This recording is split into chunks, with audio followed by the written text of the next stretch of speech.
नमस्ते दोस्तों, क्या आपने कभी इंटरमिटेंट फास्टिंग के बारे में सुना है? यह आजकल बहुत पॉपुलर हो रहा है, पर क्या यह वाकई काम करता है?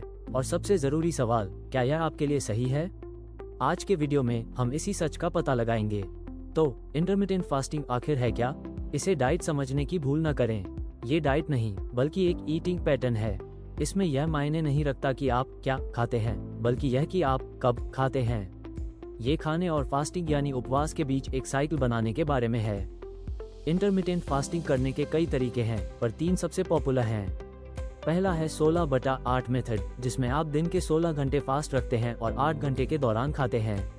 दूसरा है 5:2 डाइट, जहां आप हफ्ते में 5 दिन नॉर्मल खाते हैं और 2 दिन कैलोरी बहुत कम कर देते हैं। और तीसरा है ईट स्टॉप ईट, जिसमें हफ्ते में 1 या 2 बार पूरे 24 घंटे का फास्ट किया जाता है। अब सवाल यह है कि यह काम कैसे करता है। जब आप फास्ट करते हैं तो आपके शरीर में कुछ अद्भुत बदलाव होते हैं। सबसे बड़ा बदलाव है इंसुलिन लेवल का गिरना। जब इंसुलिन कम होता है तो आपका शरीर जमा फैट को एनर्जी के लिए इस्तेमाल करना शुरू कर देता है। साथ ही ह्यूमन ग्रोथ हार्मोन का लेवल भी बढ़ जाता है, जो फैट बर्निंग और मसल गेन में मदद करता है। एक और शक्तिशाली प्रक्रिया है जिसे ऑटोफेजी कहते हैं। इसे शरीर की सेल्यूलर क्लीनिंग या घर की सफाई समझ सकते हैं। फास्टिंग के दौरान आपकी कोशिकाएं पुराने और डैमेज प्रोटीन्स को हटाकर खुद को रिपेयर करती हैं। ये प्रक्रिया शरीर को अंदर से साफ और स्वस्थ रखने में मदद करती है।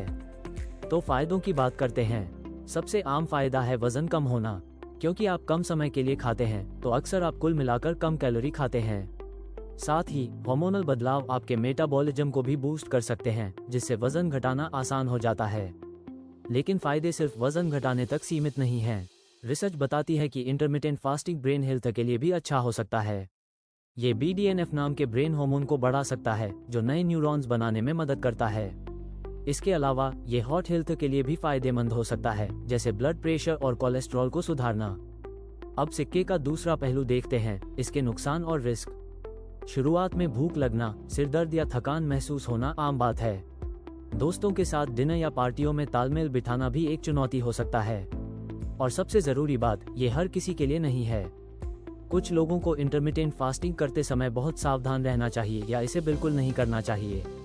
जैसे कि गर्भवती या स्तनपान कराने वाली महिलाएं, जिन लोगों को ईटिंग डिसऑर्डर का इतिहास रहा है या जिन्हें डायबिटीज जैसी कोई मेडिकल कंडीशन है। कोई भी बड़ा बदलाव करने से पहले हमेशा डॉक्टर से सलाह लेना सबसे अच्छा है। अगर आपको लगता है कि आप इसे आजमाना चाहते हैं तो शुरुआत धीरे धीरे करें। एकदम से 16 घंटे का फास्ट न करें, 12 या 14 घंटे से शुरू करें। खूब पानी पिएं, खासकर फास्टिंग के दौरान। और जब आप खाएं तो पोषक तत्वों से भरपूर भोजन चुनें, जंक फूड नहीं। तो आखिर में, क्या इंटरमिटेंट फास्टिंग आपके लिए सही है? इसका जवाब सिर्फ आप दे सकते हैं। यह कोई जादुई गोली नहीं है, बल्कि एक टूल है जो कुछ लोगों के लिए बहुत अच्छा काम कर सकता है। सबसे महत्वपूर्ण बात है अपने शरीर की सुनना, जानकारी के आधार पर फैसला लेना और ऐसा रास्ता चुनना जो आपके लिए लंबे समय तक काम करे।